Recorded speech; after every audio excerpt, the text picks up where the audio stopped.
కాండము 12వ అధ్యాయము 3వ వచనమండి. భూమి యొక్క సమస్త వంశములు నీయందు ఆశీర్వదించబడునని అబ్రహాముతో అనగా యెహోవా అతనితో చెప్పిన ప్రకారం అబ్రహాము వెళ్ళెను.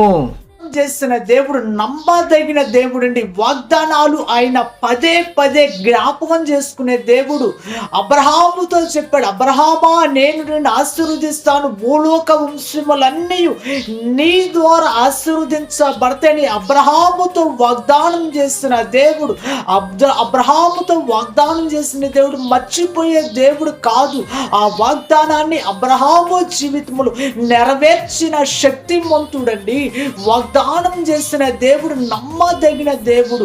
మాట ఇచ్చిన దేవుడు. ఆయన మాటను నిలబెట్టుకునే దేవుడు.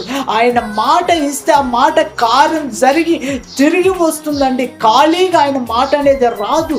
అందుకే అబ్రహాముడు ఆశీర్వదించాడు. అబ్రహాము తర్వాత భూలోక వంశములన్నీ ఆయన ద్వారా ఆశీర్వదించబడాలని ఆ వాగ్దానం యొక్క కోరిక నెరవేర్పు.